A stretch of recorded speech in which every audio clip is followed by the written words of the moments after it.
Okay fine. For example কোরআনে কিন্তু বলছে যে হাত কেটে ফেলতে হবে চুরি করলে।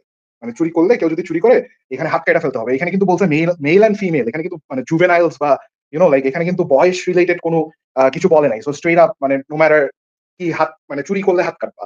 ঠিক হুম, না? হুম। তাইলে এখন একটা দেশে যদি একটা জুভেনাইল ডিলিনকোয়েন্সি থাকে, একটা জুভেনাইল ডিলিনকোয়েন্সির একটা রেট থাকে যেখানে বাচ্চারা হয়তোবা চুরি ডাকাতি হয়তোবা থ্রিফট স্টোরে গিয়ে একটু ২-৩ টা জিনিস চুরি করতেছে, পিক পকেট করতেছে বা সুপার স্টোরে গিয়ে ২-১ টা জিনিস মাইরা দিতেছে। ওদেরে ধইরা এই জুভেনাইলস গুলা ওদেরে ধইরা যদি হাত কাইটা দেয় তাহলে তো সমাজে আরেকটা সমস্যা ক্রিয়েট করতেছে। মানে যেখানে you would have a bunch of limbless kids growing up who could probably have resented and like somehow became মানে better human beings, ঠিক না?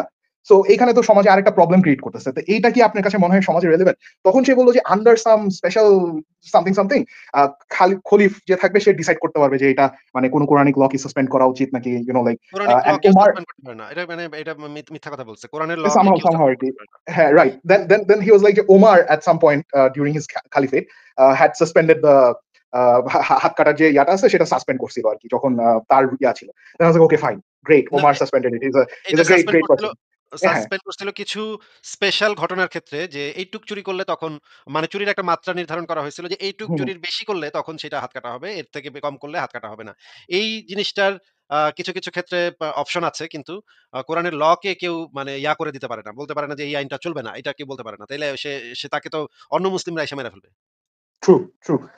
কিন্তু ভাইয়া মানে সে আমারে যেটা বলল যে এটা ড্রাউট হয়েছিল ওই সময় এটার লটা সাসপেন্ড করছিল and then he showed me something যে দিস ইয়ার চুরির জন্য কারো হাত কাটা হবে না এরকম একটা কিছু একটা স্টেটমেন্ট সামহার। তো যাই হোক তো এখন ভাই আমি তারে জিজ্ঞেস করলাম যে তাহলে ওমর কেমনে বুঝলো? মানে how did Omar understand that এই যে আইনটা তার সার্কামস্ট্যান্সেস এই আইনটা মানে হার্ম করতেছে মানে লাভের থেকে ওদের লস হচ্ছে বেশি। এটা ওমর বুঝলো কেন? তখন সে আমারে বলে যে তার কোন ডিভাইন মানে ইনলাইটমেন্ট ছিল। সে নামাজ পড়তে বইসা একটা ইস্যু ও! স্বপ্নে দেখছে। আহ! কিন্তু ওমর কিন্তু এটা একটা কেস না কিন্তু অনেকগুলা কেসে কিন্তু ওমর চেঞ্জ করছে। যেমন ধরেন আ সন্তানদের সম্পত্তি ভাগের যে মানে সিস্টেমটা সেখানে দেখা হ্যাঁ, যাচ্ছিল যে সূরা নিসার যে ১১-১২ নম্বর আয়াতে যেই জিনিসটা আছে যে সম্পত্তিটা কিভাবে ভাগ করতে হবে, সেই বিষয়ে কোরআনে যেটা বলা আছে সেটা কিন্তু পরবর্তীতে দেখা গেছে কয়েকটা ঘটনা ঘটছে যে সেখানে সম্পত্তিটা ভাগ করতে গিয়ে একটা বিরাট ম্যাথমেটিক্যাল প্রবলেম দেখা দিচ্ছে যে আর কিছু বাকি থাকতেছে না। আ এরপরে সেই উমরের আমলে আউল নীতি এই কারণে প্রবর্তন করতে হইছে। আউল মানে হচ্ছে একটু কম বেশ করে সেই জিনিসটাকে মিলায় দেওয়া, মানে সম্পত্তিটা মিলায় দেওয়া। কিন্তু ওইটা যদি অ্যাডজাস্ট। কমায় দেওয়া হয়, কম বেশি যদি করা হয়, তাহলে কিন্তু কোরআনের যে বক্তব্যটা সেটা কিন্তু ফুলফিল হয় না। এটা একটা ক্ষেত্র। আরেকটা ক্ষেত্র হচ্ছে গিয়ে মুতাবিবাহ। মুতাবিবাহ কিন্তু ওমর নিষিদ্ধ করছে। এটা কিন্তু মুহাম্মদের আমলে কিন্তু মুতাবিবাহ চলত। আ আ খুব রাইট। ভালো জোরে-সোরেই চলত। আবু বকরের আমলেও মুতাবিবাহ চলত। ওমরে সেটা নিষিদ্ধ করছে। ৩ নাম্বার হচ্ছে উম্মে ওয়ালাদদেরকে বিক্রি করা। মানে হচ্ছে যেই দাসীর পেটে বাচ্চা চলে আসছে হ্যাঁ, তাদেরকে বলা বাচ্চা হয় হইছে উম্মে ওদেরকে ওয়ালাদ। সেল করে দাও। রাইট। ওদেরকে সেল করা কিন্তু মুহাম্মদের আমলেও চলত, আবু বকরের আমলেও হ্যাঁ, চলত। হ্যাঁ। ওমরে সেটা নিষিদ্ধ করে দিছে। সুনান আবু নাসাইর একটা হাদিস আছে রিগার্ডিং দিস হ্যাঁ, পড়ছিলাম। তাহলে এই যে ওমর হুম। এত কিছু তার মানে ওমরের কাছে ওহী নাজিল হইতো, ওমরের কাছে বুঝলাম যে সে মনে হয় নামাজ পড়তো তখন ওহীটা নাজিল হইতো। তাইলে তো ওমরও নবী হইল, তাই না? Exactly, exactly. তারপরে অ্যান্ড দ্য মডার্ন ডে খালিফেট মানে যেটা মডার্ন ডে যে সে মামুনুল হক অর হুএভার ঠিক আছে সেও ওমানের মতো সামহাউ এরকম ওহির ভিজিট পাবে অথবা somehow is gonna be connected with Jibrail through emails or something like that.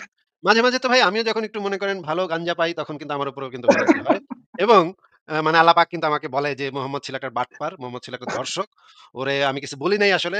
ওই বেটা নিজে বানায় আয়াত নাজিল করছে। নিজের মতো করে আয়াত নাজিল করছে। এটা কিন্তু আল্লাহর সাথে যখন আমার কথাবার্তা হয় সে কিন্তু আমাকে মাঝে এটা বলে আল্লাহ পাক, বুঝছেন?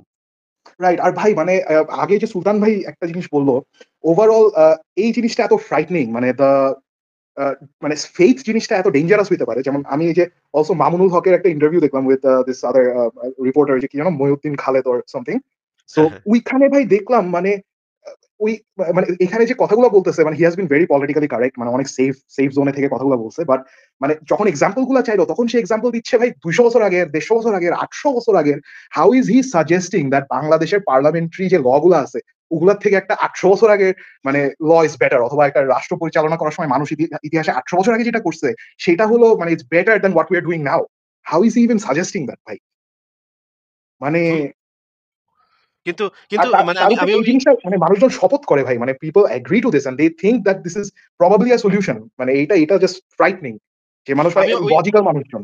আমিও ওই অনুষ্ঠানটা দেখলাম এবং দেখলাম যে মামুনুল হক কিন্তু খুবই বুদ্ধিমত্তার সাথে কথাবার্তা বলছে। সে কিন্তু তাদেরকে জিজ্ঞেস করতেছিল, "আপনারা কি কোরআন হাদিস মানেন?"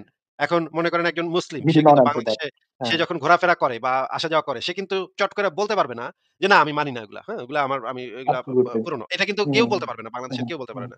এই যে রাইট। এই প্রেশারটা ক্রিয়েট করলো তাকে একদম প্যাচের ভিতর ফালায় দিল। তখন কিন্তু খালিদ মহিউদ্দিনও কিছু বলতে পারে না। সে কিন্তু খালি কথা ঘুরাচ্ছে এবং ওই মহিলা যে ছিল সেই মহিলাও কিছু বলতে পারতেছে না। তারা কিন্তু বলতেছে, "হ্যাঁ, আমরা মানি, মানি, ঠিকই মানি।" কিন্তু এটা মানি এটা বলার সাথে, সাথে কিন্তু তার এটাও অ্যাকসেপ্ট করতে হবে যে জিজিয়া কর অমুসলিমদের জন্য জিজিয়া করটা যে আরোপ করতে হবে এটা কিন্তু তখন এটাও অ্যাকসেপ্ট করে নিতে হবে। এইভাবেই কিন্তু আসলে মানে মানে যারা ধর্ম প্রচার করে তারা কিন্তু এইভাবে মানুষকে একটা প্যাচের ভিতরে ফালায় যে, আপনি কি মানেন এটা? তাইলে তো আপনার এটা মানতে রাইট, হবে।" এখন রাইট। কেউ মানে তো ফেইথটাকে ভয় একটা বলতে পারবে না। ট্রাম্প কার্ড হিসেবে ইউস করে আরকি ওরা। হ্যাঁ, কেউ তো ভয় বলতে পারবে না। বাংলাদেশে আসা যাওয়া করে সে কি এই মহিলা কি বলতে যে মহিলা আলোচনাতে আসে সে কি মানে সাহস করে বলতে পারবে? সে যতই ইয়া করুক না কেন সে কি বলতে পারবে যে, "না আমি কোরআনের এই আয়াতটা মানি না। এই জিজিয়ার আয়াতটা আমি মানি না। এটা মানে ভালো না। আমার কাছে মনে হয় এটা ভালো না।" অ্যাবসোলিউটলি নট, এটা অ্যাবসোলিউটলি তো নট। বলা সম্ভব না। মানে এই এখন প্যাচের কথার ভিতরে কথা ফেলাই আমরা আমরা ভাইয়া হ্যাঁ, সমাজের মধ্যে মানে মনে করেন যে এই একটা জিনিস দেখছি যে কিছু মানুষ আছে তারা বলে যে এগুলা ওই আমলের ছিল এখন আমাদের সোসাইটির জন্য রেলেভেন্ট না বা এখন আমাদের হয়তো বা আরেকটু লস গুলা চেঞ্জ করতে হবে। এই যে এই ব্যাপারটা এই যে এডিট করার যে ব্যাপারটা বা ল গুলাকে আমরা যে মানে সংকলন করব বা মানে ইমপ্রুভ করব মানে এই ইমপ্রুভ করার যে প্রসেসটা মানে এই প্রসেসটাই মানে সামহাও ওরা মানে আমি যেটা বলতে চাচ্ছি সেটা হলো যে মানে সামহাও ওরা সামহাও মনে করে যে এটা একটা মানে ইসলামিক বা একটা সাম ডিভাইন রিলেটেড কোনো একটা ইয়ে আছে। বাট মানে এইটা মানে মামুনুল হক যে আ বলতেছে যে এই ৮০০ বছর আগের যে শাসন ব্যবস্থাটা, ঠিক আছে? এইটা মানুষ যে এত বছর ধরে ইমপ্রুভ করে এসে এখানে উইথআউট এনি ডিভাইন ইন্সপিরেশন মানুষ যে ইমপ্রুভ করে মানে কথার কথা এই জিজিয়া জিনিসটা যে খারাপ, এইটা যে মানুষ বুঝলো যে আচ্ছা এই যে জিজিয়াটা খারাপ, এইটা আমাদের সমাজে চেঞ্জ করা উচিত বা এটা নিয়ে আমাদের কিছু একটা ল বানানো উচিত বা কিছু একটা ইমপ্লিমেন্ট করা উচিত। তাহলে মানুষ কিন্তু মানে মনে করেন এখানে ডিভাইন ইন্টারভেনশন ছাড়া রিয়ালাইজ করলো অ্যান্ড দেন এটা অ্যাড্রেস করলো। আর লস গুলা বানাইলো ইউজিং লজিক যে ভাই এই যে এই জিনিসটা খারাপ, সমাজের সবাই সমান থাকা উচিত। তাইলে ভাই এই আইনটা আমাদের এখানে প্রয়োগ করলাম। বা কথার কথা ইফ এভরি মানে ওদের যে ধারণা যে every law that your life is মানে আপনার লাইফ যেটা দিয়ে পরিচালনা করতেছেন এটা has to come from contingent on divine inspiration. তাহলে ভাই আপনি মনে করেন ড্রোন উড়াইতেছেন বা কথার কথা এখন অনেক কিছু আছে যেগুলো করতেছে। এইগুলোর উপরে আপনি ডিভাইন ইন্সপিরেশনের জন্য কাউন্ট করতেছেন না কেন? সে like drone related flying regulations এগুলোর জন্য তো আর ডিভাইন ইন্সপিরেশনের জন্য বসে নাই কেউ। দেন মানে why hmm, do they think that মানে প্রত্যেকটা ল বা এগুলার জন্য একটা ডিভাইন ইন্সপিরেশন দরকার? মানে মানুষ তো উইদাউট ডিভাইন ইন্টারভেনশন এগুলা থ্রু আউট হিস্ট্রি করে আসছে, ঠিক না? আর মানুষের হিউম্যান হিস্ট্রিতে আমরা যদি দেখি যে we have achieved small milestones, ঠিক না? আমরা একটা হুম, পর্যায়ে আছি and we can evaluate that using our logic. তো হুম। কিছু ক্ষেত্রে ভাই মানে এই ফেথটা এই যে বিশ্বাসটা যেটা করে ওরা একটা সাইড অফ করে দেয়। মানে when they come to topics like this ওরা একটা ব্রেইনের একটা পার্ট অফ করে তারপর ওরা ফাংশন করে somehow। মানে আমি জাস্ট বুঝি না কিন্তু ভাই how people do it। কিন্তু আপনার সাথে যার কথা হয়েছে তাকে আপনি আমাদের এই লাইভে এসে আমাদেরকেও একটু বুঝায়, আমাদেরকে একটু দিনের পথে নিয়ে আসার জন্য একটু অনুপ্রাণিত করতে পারতেন। তাকে বলতে পারতেন যে যেন আমরা এখানে আরো কয়েকটা মানে কড়া নাস্তিক আছে তাদেরকে একটু বুঝায় যান। তাদের যে লাইভ গুলো অনেক মানুষ দেখে। ওই লাইভ দেখে তো হাজার, হাজার মানুষ তখন ইসলামের সত্যতাটা বুঝতে পারত। তাহলে এখানে আসুক, এখানে এসে কথাবার্তা বলুক। আপনি কি এটা করতে পারবেন? প্রস্তাবটা দিতে পারবেন যে এই লাইভে দেখি, এসে এই দেখি, দেখি, কথাগুলো বলবেন? দেখি, দেখি। Let me see if I can arrange that. I can definitely আমি তো ask। আমার তো খুবই ভালো লাগবে যদি আসে, এসে আমাদেরকে দিনের পথে নিয়ে যেতে পারে। অসুবিধা কি? আমরাও মানে মানে যুদ্ধ-টুদ্ধ জিহাদ-টিহাদ শুরু করলাম, অসুবিধা কি? বা ভারতে আমরা Absolutely। গাজওয়াতুল হিন্দ না হয় আমরাই মানে ডাক দিলাম। আমি না হয় হ্যাঁ, হ্যাঁ, and we would always love to hear a raging debate with you with some believer who's like মানে somehow trying to justify his belief। Definitely ভাই আমি দেখি ট্রাই করব অ্যারেঞ্জ করার। আর আরেকটা ভাই ঘটনা বলি। Recently I adopted a dog ভাই বুঝছেন? So wow! আ হ্যাঁ, হ্যাঁ, আমার আমার বাসায় কুকুরটা ফার্স্ট নিয়ে আসার পরে আমার আম্মুর কথা আল্লাহ ফেরেশতা আসবে না আর বাসায়। then I was like কোন ফেরেশতা? লাস্ট উইক যেটা আসছিল? Like মানে মানে মানে মানে ফেরেশতা আসবে না। বাসায় এখন কুকুর আনছি ফেরেশতা আসবে না। I was like which ফেরেশতা? যেটা লাস্ট উইক যে ফেরেশতাটা আসছিল like মানে what? রেগুলারলি আপনার বাসায় আসা যাওয়া করে ফেরেশতারা? এটাই তো। আমি তো ভাই জানি না ভাই। এই যে নাস্তা-টাস্তা আইনা রাখে খায়া মনে হয় চইলা যায় ভাই। কিন্তু মানে এই যে এই ফেরেশতা যে আসবে না এই জিনিসটা কিন্তু আ মানে যেই হাদিসটা বলা আছে, আ আ আমরা কিন্তু এই হাদিসটা নিয়ে অনেকবার কথা বলেছি যে এখানে কিন্তু দেখেন এই ফেরেশতাদের এত মানে প্রবলেম কেন? মানে বাসার ভিতরে ঢুকতে পারবে না নাকি কুকুর আসলে শয়তান তো সব জায়গায় রাইট। ঢুকে যাচ্ছে। এই বেটা মানে বদমাইশ ফেরেশতাগুলার কুকুর দেখলে ভয় পায় কেন? এরা কি চোর নাকি? সেইটাই ভাই। মানে what's wrong with dogs ভাই? আমার তো মনে হয় কুকুর ফেরেশতা ভাই। মানে like they're so innocent ভাই। মানে what's wrong with dogs ভাই? আমি বুঝি না। এবং কুকুরগুলাকে অ্যানিমাল হেটার আমি তো পুরা। দেখছি কুকুর অনেক মানে একটা বেস্ট ফ্রেন্ড এর মতো। হ্যাঁ? যদিও আমার কুকুর নাই। অনেক আগে ছোটবেলা ছিল। অনেক ছোটবেলায় আমার অনেক কুকুর ছিল। কুকুর ছিল, টিয়া পাখি ছিল, বিড়াল ছিল, সবই ছিল আমার। কিন্তু এখন আর নাই। আ আমরাও ভাবতেছি একটা কুকুর আমরা বাসায় রাখবো, বাসায় আনবো। কিন্তু আমি আমার যে রাখেন, ফ্রেন্ড রাখেন ভাই। আছে, এখানে যে আমার ফ্রেন্ড আছে তার খুব সুন্দর একটা কুকুর আছে। ব্রিটিশ ব্রিড কি যেন নাম, আমি এগুলোর নাম মনে রাখতে পারি না। কিন্তু এর খুবই চমৎকার আচ্ছা। চমৎকার একটা কুকুর। সেই কুকুরটা হুম, সারাক্ষণ তার সাথে থাকে। কিন্তু আমি এই জিনিসটা বলছি না, কুকুর নিয়ে মোহাম্মদের এত মানে প্রবলেম কেন ছিল? কুকুরকে এত ঘৃণা করত কেন? এবং আ এইটাই ভাই। জিবরাইলই বা ঘরে ঢুকতে পারত না কেন? কুকুর থাকলে সমস্যাটা কোথায়? কুকুর তো আল্লাহ, যদি ইসলাম সত্য হয় আল্লাহরই একটা সৃষ্টি, তাই না? তাহলে কুকুরকে এত ঘৃণা কেন? এত ঘৃণার কারণটা কি? আ আ মানে এই অ্যানিমাল অ্যাবিউজার, অ্যানিমাল হেটার ভাই। মানে এমপ্যাথি নাই একটা মানুষের। Someone who advocated for slavery. আ কি আর বলবো ভাই? মানে যাই হোক, thank God that like I don't believe in this sort of things. আচ্ছা, আমরা একটা ভিডিও একটু দেখে নিই। একটা ভিডিও একটু দেখেন। এখানে আহমদুল্লাহ কি বলতেছে দেখি আমরা। আল্লাহ হ্যাঁ, নবী সাল্লাল্লাহু সিউর। আলাইহি সাল্লাম কুকুর হত্যা করার নির্দেশ করেছেন একটা সময়। গণহারে যেকোনো কুকুরকে হত্যা করার নির্দেশ করেছেন। এরপরে একটা পর্যায়ে কোনো হাদিস থেকে দেখা যায় যে তিনি কালো কুকুর হত্যা করতে নির্দেশ করেছেন, যার চোখের ভিতরে সাদা চোখের পুতুলের ভিতরে সাদা ভাব রয়েছে। অর্থাৎ কালো কুকুর, সম্পূর্ণরূপে কালো যে কুকুরগুলো সেগুলো তিনি হত্যা করতে নির্দেশ করেছেন এবং এটি সহিহ মুসলিম সহ বিভিন্ন হাদিসে বর্ণিত হয়েছে। এছাড়া অন্য যত গণহারে সমস্ত কুকুর হত্যা করার নির্দেশ করেছেন, কোন হাদিস থেকে পাওয়া যায় তিনি পরবর্তীতে এসে সাহাবীদেরকে নিষেধ করেছেন যে গণহারে যেকোনো কুকুর তুমি হত্যা করবে না। এই হাদিসগুলোকে সামনে রাখলে আমরা দেখতে পাই যে আসলে কুকুর, যে কুকুরগুলো বিশেষ করে মানুষের জন্য ক্ষতি ডেকে আনে, মানুষকে কামড়ায়, রাস্তাঘাটে মানুষের পথে ডিস্টার্ব করে, এই সমস্ত কুকুরগুলোকে তিনি হত্যা করার নির্দেশ করেছেন এবং এগুলোর অনাচার থেকে বাঁচার জন্য, এগুলোর ডিস্টার্ব থেকে বাঁচার জন্য কুকুর হত্যা করার নির্দেশ করেছেন। নবী আলাইহিস সালাম এক হাদিসে আসছে তিনি হিল এবং হারাম সব জায়গাতে, অর্থাৎ মক্কার হারামের ভিতরে এবং বাইরে, যেখানে হারামের ভিতরে অন্যান্য প্রাণী হত্যা করা জায়েজ নেই, সেখানে পর্যন্ত ৫টি প্রাণীকে হত্যা করার তিনি অনুমতি দিয়েছেন। তার ভিতরে একটি হলো সাপ মারার তিনি অনুমতি দিয়েছেন, কুকুর যেটা মানুষকে কামড়াতে পারে এটা মারার অনুমতি তিনি দিয়েছেন, বিচ্ছু মারার তিনি অনুমতি দিয়েছেন এবং ইঁদুর মারার তিনি অনুমতি দিয়েছেন। এই যে আল্লাহ নবী আচ্ছা, এখানে যেই কথাটা বলল, এই কথাটা কিন্তু মিথ্যা কথা বলল। সে কিন্তু বলল যে যেই সমস্ত কুকুর ক্ষতির কারণ হয়, সেই সমস্ত কুকুরকে হত্যা করার নাকি নির্দেশ দিয়েছেন। আমরা একটু এটার সাথে মানুষের ক্ষতি অক্ষতির কোনো সম্পর্ক আছে কিনা সেই জিনিসটা আমরা যদি একটু যাচাই করে দেখি যে কুকুর হত্যার কারণটা কি ছিল? কোন প্রেক্ষাপটে মোহাম্মদ এই কুকুর হত্যার নির্দেশনাটা দিয়েছিল সেটা একটু যাচাই করে যদি আমরা দেখি, তাহলে মাহন ভাই আপনি একটু দেখেন।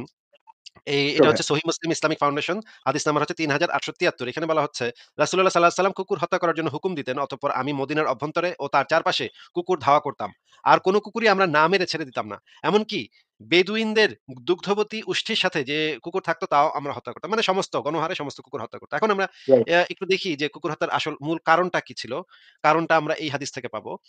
সহিহ মুসলিম ইসলামিক ফাউন্ডেশন ৫৩৩৫ নম্বর হাদিস। এখানে যে জিনিসটা বলা হচ্ছে যে, একদিন রাসূলুল্লাহ সাল্লাল্লাহু আলাইহি ওয়াসাল্লাম ভোরে বিষণ্ণ অবস্থায় উঠলেন। তখন মায়মুনা বললেন, ইয়া রাসূলুল্লাহ, আজ আপনার চেহারা বিমর্ষ দেখছি। রাসূলুল্লাহ বললেন, জিবরাইল আজ রাতে আমার সাথে মোলাকাত করার ওয়াদা করেছিলেন, কিন্তু তিনি আমার সাথে মোলাকাত করেননি। জেনে রাখো, আল্লাহর কসম, তিনি কখনো আমার সাথে ওয়াদা খেলাফ করেননি। পরে রাসূলুল্লাহ সাল্লাল্লাহু আলাইহি ওয়াসাল্লাম তার দিনটি এভাবেই কাটালেন। মানে তার যে হ্যালুসিনেশন টা হইতো ঐদিন হয় নাই কোন একটা হুম, কারণে, হুম, হ্যাঁ? হুম, হুম, হুম। এরপরে আমাদের পর্দা ঘেরা খাটের নিচে একটি কুকুর ছানার কথা তার মনে পড়ল। তিনি হুকুম দিলে সেটাকে বের করে দেওয়া হলো। তারপর তিনি তার হাতে সামান্য পানি নিয়ে ওই কুকুর ছানার বসার স্থানে ছিটিয়ে দিলেন। পরে সন্ধ্যা হলে জিবরাইল তার সাথে মোলাকাত করলেন। তখন তিনি তাকে বললেন, "আপনি তো গত রাতে আমার সাথে মোলাকাতের ওয়াদা করেছিলেন।" তিনি বললেন, "হ্যাঁ, তবে আমরা ফেরেশতারা এমন কোন ঘরে প্রবেশ করি না, যে ঘরে কোন কুকুর থাকে কিংবা কোন প্রাণীর ছবি থাকে।" পরে নবী সাল্লাল্লাহু আলাইহি ওয়াসাল্লাম সেদিন ভোরবেলায় কুকুর নিধনের আদেশ দিলেন। এমনকি তিনি ছোট বাগানের পাহারাদার কুকুরও মেরে ফেলার হুকুম দিয়েছিলেন এবং বড় বাগানের কুকুরগুলোকে রেহাই দিয়েছিলেন। মাহন ভাই, এইখানে কিন্তু কোথাও এরকম মানে কোনো সম্ভাবনাও নাই যে কোনো কুকুর ক্ষতির কারণ হয়, মানুষে কামড় দেয়, রাইট, রাইট, রাইট। পাগল হয়ে এখানে যায়। এটি রেলেভেন্ট, হ্যাঁ, যে কুকুরটা রেবাইড একটা অ্যানিমাল। মানুষের র‍্যান্ডমলি কামড়াইতেছে এই কারণে মারছে। It's completely ডিলুশনাল। প্যারানয়েড একটা মানুষ, ঠিক আছে? সে probably had some like crazy mental disorder ভাই, আল্লাহই জানে ভাই। প প প একটা মানে এই যে এটাকে কিন্তু এটা একটা মানে সাইকোলজিক্যাল প্রবলেম, যেটা যারা কুকুরকে হ্যাঁ, ভয় হ্যাঁ, পায়। হ্যাঁ। মানে this is no way to justify, like এখানে কোন জাস্টিফিকেশন এর একটা থাকে না যে ভাই এটার জন্য মানে এই যে একটা অ্যাকাউন্টেবল লজিক দিলাম। ঠিক আছে? মানে এখানে এটার মানে বালাইও নাই। মানে there is nothing in it. Absolutely crazy, মানে ডিলুশন একটা। আমি একটু দেখি যে এই যে কুকুর মানে কুকুরের প্রতি যে ভয়, এই জিনিসটাকে একটা নাম আছে। এটাকে সম্ভবত সায়ানোফোবিয়া বলে। আ আমি একটু আচ্ছা, দেখি আচ্ছা। যে এই সায়ানোফোবিয়াটার কোনো ডেফিনিশন আমি পাই কিনা? হ্যাঁ, সায়ানোফোবিয়ার ডেফিনিশনটা পাইছি। এইটা কিন্তু আসলেই একটা মেন্টাল ডিসঅর্ডার, যেটাকে সায়ানোফোবিয়া বলে। যে কুকুরের সম্পর্কে অমূলক ভীতি যেই মানুষদের তৈরি হয়। এই জিনিসটা আমি হুম, একটু হুম। দেখাই। যে কিছু মানুষের এই সাইকোলজিক্যাল প্রবলেমটা থাকে, যেটাকে বলে মনোবিজ্ঞানের ভাষায় যেটাকে বলে সায়ানোফোবিয়া। আপনারা একটু গুগলে সার্চ করে আপনারা একটু উইকিপিডিয়ার এই পাতাটা পড়তে পারেন। এখানে দেখেন, সায়ানোফোবিয়া হচ্ছে is the fear of dogs and blah. এই এই যে আনরিজনেবল ফিয়ার। আনরিজনেবল ফোবিয়া যেটাকে বলে, হুম, যেটার হুম। পেছনে কোনো যুক্তিযুক্ত কোনো নাই, রিজন নাই, সেটাকে ফোবিয়া রাইট। বলে। এই ফোবিয়াটা আপনারা পড়ে দেখতে পারেন যে অনেক মানুষের ভিতরে এই অমূলক ভীতিটা থাকে। কুকুর দেখলেই মানে আতঙ্কে, অনেকের এটা মাকড়সার প্রতি থাকে। যদিও হুম, হুম, মেক্সিমাম হুম। মাকড়সা কোনো ক্ষতিকর প্রাণী না। অনেকে আছে রাইট। সরি। অনেকে আছে টিকটিকি দেখলে, তেলাপোকা দেখলে মানে ভয় আতঙ্কে হুম, এমন অবস্থা শুরু করে যে এটা আমার আমার ওয়াইফেরও ভিতরে আছে তেলাপোকা দেখলে এক ধরনের ইয়া আছে সেগুলো দেখলে এমন ফোবিয়া হ্যাঁ। চেঁচামেচি শুরু করে প্রায় আদমরা হুম, হয়ে যায়। সেটা দেখলেই আদমরা হয়ে যায়। অনেক দূরে থেকে দেখলেও রাইট। আদমরা হয়ে যায়। তো এই অমূলক ভীতিটা মুহাম্মদের হ্যাঁ, ছিল এই এবং এই এইটা ভাইয়া যদি একটা মানুষের থাকেও মানে জাস্ট বিকজ একটা মানুষের এটা মনে হচ্ছে মানে ইট ডাজন্ট জাস্টিফাই যে অন্য একটা প্রাণী, পৃথিবীর অন্য একটা প্রাণী, অন্য একটা লাইফ ওইটাকে এভাবে করে মেরে ফেলা। মানে ঠিক আছে কনজাম্পশন এর জন্য খাচ্ছে বাট মানে ওদেরও তো রাইট আছে, ঠিক না? মানে ওইটাকেও তো প্রোটেক্ট করতে হবে। আর মানে আরেকটা ভাই বড় ব্যাপার মানে সামহাউ এই যে যত যে মুসলিম-টুসলিম যারা আছে বা যারা ধর্ম বিশ্বাস করে they somehow put themselves in the centre of the universe. যে তারাই হলো ইম্পোর্টেন্ট, তাদের জন্য সবকিছু হইছে। এই যে এই সব বানানো হইছে সব তোমাদের মানে জাস্ট টু সার্ভ ইউ। মানে একটা রিডিকুলাস মানে way of justifying their self idea. আরকি। হ্যাঁ, পুরা মহাবিশ্ব তাদের জন্য বানানো হইছে। মানে তারা হ্যাঁ, যেন রাত্রেবেলা রাস্তাঘাটে চলাফেরা করতে পারে এইজন্য নাকি বিরাট মানে নক্ষত্র তৈরি করে রাখছে আল্লাহ পাক। তারা যেগুলো হচ্ছে তারে আলো দেয় রাতের বেলা তারে দিক দিক যেন সে ঠিক রাখতে হ্যাঁ, পারে। মানে এজন্য নাকি একটা তারা মানে সেলফ গ্র্যাটিফিকেশন মানে এটার পিছনে কোনো মানে সাবস্টেনশিয়াল কোনো ইয়াই নাই। যে ভাই মানে ঠিক আছে খাইলাম মানে লজেন্স খাইলাম আরকি এরকম একটা ব্যাপার। মানে মানে মনে এটা আপনি কল্পনা করতে পারেন যে আল্লাহ পাক কি West of time and West of মানে রিসোর্সেস। এভরিথিং হুম, যে হুম, হুম। কোটি বিলিয়নস অফ নক্ষত্র আল্লাহ তৈরি করে রাখছে যেন মুমিনরা রাইতের বেলা যেন রাস্তা হারায় না ফেলে, যেন একটা তারা দেখা যেন বাসায় ফিরতে পারে বা নামাজে যাইতে পারে। এইজন্য রাইট। মানে নাকি বিলিয়নস অফ স্টারস তৈরি করে রাখছে। আচ্ছা যেই ঠিক। স্টার গুলার আলো এখন পর্যন্ত পৃথিবীতে এসে পৌঁছায় নাই। ওই পৌঁছায় স্টার নাই, হ্যাঁ। দিলে ওইগুলা বানাইছে কি করতে? হুদাহুদি জাস্ট তার মনে চাইছে। ওগুলার মজার কি? মানে ইয়া কি? হ্যাঁ, হ্যাঁ, মানে হাউ ডু ইউ জাস্টিফাই মানে ঠিক আছে বুঝলাম তোমরা মানে সবকিছুর একটা এক্সপ্লেনেশন দিছো। তাইলে এই যে এত কিছু যে হইতেছে এইটার একটা লজিক্যাল এক্সপ্লেনেশন কোথায়? মানে why is the মানে ইউনিভার্স লাইক দিস? মানে এত কিছু যে ইউনিভার্সে হইতেছে এইখানে তুমি কিভাবে অর্ডার মানে এখানে যে অর্ডার আছে তোমার এই ক্রিয়েশনিজম মিথে যে এত সুন্দর একটা অর্ডার বানাইছো তাইলে মানে relate this to the universal disorder ভাই। মানে এইটাই তো ভাই মানে ওরা করবে। ঠিক না? যে ইউনিভার্সে যে এত কিছু হইতেছে আনএক্সপ্লেইনেবল মানে এগুলা কেন হইতেছে? এগুলা তাইলে এখানে তুমি এক্সপ্লেইন করো কেন বানাইছে? বানাইছে ভাই আল্লাহর ইচ্ছা হইছে এগুলা ভাই জানি না ভাই এগুলো নিয়ে এত কিছু চিন্তা করলে মাথা খারাপ হয়ে যাবে। মানে কি অবস্থা? কিন্তু দেখেন এই যে একজন বাংলাদেশের একজন প্রখ্যাত আলেমও কিন্তু এই মিথ্যা কথাটা বইলা ফেলল যে, নবী নাকি যে সমস্ত কুকুর হচ্ছে ক্ষতিকর মানুষের জন্য তাদেরকে হত্যা করার নির্দেশ দিছে। তা কিন্তু না। আমরা দেখলাম যে একটা কুকুরছানা আয়েশার খাটের নিচে বইসা ছিল। সেই রাতে নাকি মুহাম্মদের ওই যে মানসিক সমস্যাটা ওই জিব্রাইল আসে নাই। হ্যাঁ? জিব্রাইলই বা তুই জিব্রাইল আইবি ঢুকতে পারস না ঠিক আছে। তুই গেটের সামনে দাঁড়ায় থাকতি, অপেক্ষা করতি। মনে করেন আল্লাহ পাক রাইট। একটা ইম্পোর্টেন্ট আত্মা মারা লাগবো। মেসেজ পাঠাইছে। হুম? ইম্পোর্টেন্ট একটা মেসেজ পাঠাইছে। তুই বেটা তুই হইলি একটা ডাক পিয়ন, তাই না? তুই ডিএচএল হুম। ডেলিভারি সার্ভিস, তাই না? তুই খাড়ায় থাকবি। যতক্ষণ পর্যন্ত ওই ঘরের ভিতরে ঢুকতে পারোস না, তুই দাঁড়ায় থাকবি। দরকার হইলে ডাকাডাকি করবি। "এই নবী বাইর হ, ঘর থেকে বাইর হন। আমার একটা ইম্পোর্টেন্ট মেসেজ আছে।" তাই না? আমার বাসায় তো ডেলিভারি সার্ভিস হ্যাঁ, আসে ভাই, তাই না? আমাকে হ্যাঁ, কলিং বেল চাপে আমি গিয়ে দরজা রাইট। মানে খুলে দেই। সে ঘরের ভিতরে রাইট। ঢুকে এখন না। তো মানুষ সে মানে মানুষ ফোন দেয় ভাই। ফোন দিয়া কয় যে ভাই মানে ফোন দেয়। তো জিব্রাইল তো লেটেস্ট ভাই। জিব্রাইল তো গডস উইজডম দিয়ে বানানো টেকনোলজি। ও তো ভাই এটার থেকেও অ্যাডভান্স। ও তো মানে আল্লাহ টেলিপ্যাথি একটা দিয়া মনে করেন মহাবিশ্বের সবচাইতে ইম্পোর্টেন্ট ঘটনা যে আল্লাহ পাক একটা মেসেজ একজন মানুষকে পাঠাইতেছে। এটা তো নিঃসন্দেহে মহাবিশ্বের সবচাইতে হ্যাঁ, ইম্পোর্টেন্ট ঘটনা। এর থেকে ইম্পোর্টেন্ট হ্যাঁ, তো হ্যাঁ, হ্যাঁ। মহাবিশ্বে আর কিছু ঘটতে পারে না, না, তাই না? না, না, ইম্পসিবল, মানে ইম্পসিবল। মানে সাত আসমানের রাইট। বাইরে থেকে স্রষ্টা হ্যাঁ, একটা মেসেজ একটা ব্যাটারে দিতেছে। দিতাছে। এইটার থেকে 7th সেঞ্চুরি ইম্পোর্টেন্ট অ্যারাবিয়াতে ডেজার্টে হ্যাঁ, একটা মানুষকে মেসেজ পাঠাইতেছে। এটা হিউম্যান হিস্ট্রির সবচেয়ে সিগনিফিকেন্ট ইভেন্ট। সবচাইতে সিগনিফিক্যান্ট। এটা এমন মানে হুম। ইম্পোর্টেন্ট হইতে পারে যেটা মানুষের মানে ভবিষ্যৎ চেঞ্জ করে দিতে পারে। মানুষের রাইট, রাইট। সবকিছু স্পেসশিপ, চেঞ্জ করে ব্লাক দিতে হোল, পারে। হ্যাঁ? মার্স, স্পেসএক্স সব এটার মধ্যে। মনে করেন এখন যদি একটা প্রমাণ পাওয়া যায় যে এলিয়েন স্পেসশিপের একটা ঘটনা ঘটছিল কোন একটা হুম। জায়গাতে। এমন একটা ছোট্ট প্রমাণও যদি আমরা পাই তাইলে তো পুরা পৃথিবী কাঁইপা উঠবে। নিউজ পেপার গুলা কাঁপায়া ফেলবে অ্যাবসোলিউটলি, পুরা পৃথিবী, তাই না? যে মানে অ্যাবসোলিউটলি হ্যাঁ। হেডলাইন হবে বিবিসি, সিএনএন এ বিরাট হেডলাইন হবে। সমস্ত সাংবাদিকরা সেখানে গিয়ে মানুষের ইন্টারভিউ নিবে। তুমি কি দেখছো? তুমি এখান দিয়ে এই চিপা দিয়ে তুমি কি দেখছো? সেই চিপা দিয়ে কি দেখছো? পুরা রাইট। কাঁপাকাঁপি হয়ে যাবে পৃথিবী। কিন্তু হ্যাঁ, হ্যাঁ, হ্যাঁ। এর থেকেও ডকুমেন্টারি বানাবে। অনেক বড় ইম্পোর্টেন্ট ব্যাপার হচ্ছে ওই আরব দেশে এক মানে স্রষ্টা একটা মেসেজ পাঠাইছে। তো যেই রাইট। মেসেঞ্জার মেসেজ পাঠাইছে তুই বেটা আবার ফেরত গেছস। আল্লাহ তোরে পাঠাইছে একটা মেসেজ দিয়া। তুই ওইটা না দিয়া তুই আবার গিয়া আবার আল্লাহরে গিয়া কইছস, "আল্লাহ আমি তো ঢুকতে পারি নাই। এখানে কুত্তা ছিল দেখে ঢুকতে পারি নাই।" চিন্তা করছেন এই জিবরাইলের কানেটা মোচড় দিয়া ওর গালের ভিতরে যেটা থাপ্পড় দেওয়ার দরকার না? যে আল্লাহ কি বলতে চাকরি পারত নট না? ভাই। Probation period, probation. Down to হ্যাঁ, প্রবেশন। তুই যা তুই তো শয়তানের মতো তোরও বিতাড়িত করলাম। এখান থেকে তোরে বিতাড়িত করে দিলাম। আরেকটা ঘটনা আছে যে মানে আল্লাহ মানে আজরাইলে পাঠাইছে মুসার কাছে। মুসা নাকি ওরে থাপ্পড় মাইরা ওর চোখ তারপর হ্যাঁ, হ্যাঁ, ক্রেজি ভাই। মানে মানে এইসব থেকে মানে you don't wanna লজিক মানে কি হইছে এখানে সাপের লগে এইটার কথা হইছে। এইটা ভাই মানতে অনেক ইজি। এইটা মানা যায় ভাই এটা হইছে। এটা সিওর হইছে। একদম গ্যারান্টি। এনে কইছে ভাই হইছে। কিন্তু এই যে বিগ ব্যাং ভাই এডি ভাই। মানে প্রমাণ এত কিছু লাগবে। আমরা এত এক্সপ্লেনেশন এ যাব না। কিন্তু সাপের লগে এটা হইছে ভাই। মানে কি ভাই অবস্থা। অদ্ভুত এই মুমিনদের এই যে চিন্তা ভাবনা। ইভলিউশন মানতে নারাজ। মানে ইভলিউশন কেমনে হয়? বান্দর থেকে কেমনে হয় মানুষ? মানে আমরা তো মানুষ, আমগো তো লেজ নাই। ঠিক আছে? আমরা তো এমনি দেখতে এরকম, চামড়া এরকম। ঠিক আছে? কেমনে হয় বান্দর থেকে? বাট তাইলে এখনকার সাথে লগে বান্দরেরা কেন লাফাইতে মানুষ হয়ে যাচ্ছে না? তখন না যদি বলি, হচ্ছে না। হ্যাঁ, হ্যাঁ। আচ্ছা ভাই বুঝলাম মানুষটা আল্লাহ মাটি থেকে মানুষ বানাইছে। তাহলে এখনকার মাটিগুলা মানুষ হচ্ছে না কেন? এটা যদি আমরা জিজ্ঞেস করি। মানে ভাই মানে how can you even reason with this people ভাই? মানে it's just a losing battle ভাই। ঠিক না? স্টোন ওয়ালের সাথে কথা বলা। ঠিক আছে মাহমুদ ভাই, তাহলে আমরা কয়েকজনকে যুক্ত করি। আপনি কি আর হ্যাঁ, কোন পয়েন্ট কি বলবেন? না ভাইয়া দ্যাটস ইট। আমি এমনি I wanted to catch up with you ভাই। অনেকদিন ধরে আপনার ব্যাক স্টেজ ফুল থাকে, ঢুকতে পারি না। কথা বলে ভালো লাগলো ভাই। I'll catch up. আমি না, আজকের জন্য আপনি I'll থাকতে I'll পারেন। I'll আপনি থাকতে পারেন, না, চাইলে থাকতে পারেন। আমি ভাই আজকের জন্য let me take it like easy আরকি। আমি তাহলে ওকে। আরেকদিন আবার এড হব না ভাইয়া। টেক কেয়ার ঠিক ভাইয়া। আছে, আপনি সেই যেই যার সাথে কথা বলেছেন তাকে এই প্রস্তাবটা দিয়েন আমাদের লাইভে এসে সবাইকে বুঝায় যেতে। আমাদের অনেক নাস্তিক আছে এখানে। হ্যাঁ? ইনশাআল্লাহ। ঠিক আছে। ইনশাআল্লাহ ঠিক আছে। ভালো থাকবেন তাইলে। হ্যাঁ। ও আর গুড ভাই নাইট। ওই যে আমি গান শুনলাম ভাই, মানে keep on doing this banger নামাইতে থাকেন ভাই। ওই যে কি মার্লেন ম্যানসন ঠিক না? ওই যে ওর মতো একটা গান বানাইছেন। গনিমতে সামথিং যে হ্যাঁ, হ্যাঁ, হ্যাঁ, হ্যাঁ। ওর একটা গানের সাথে মিল আছে ভালোই। কিপ অন ডুইং ইট ভাই। ঠিক আছে। অলরাইট ভাই, ঠিক টেক আছে। কেয়ার। ভালো হ্যাঁ, থাকেন। Good night. Bye, bye. ঠিক আছে, তাহলে আপনাকে বিদায় জানাচ্ছি। পরের জনকে যুক্ত করি।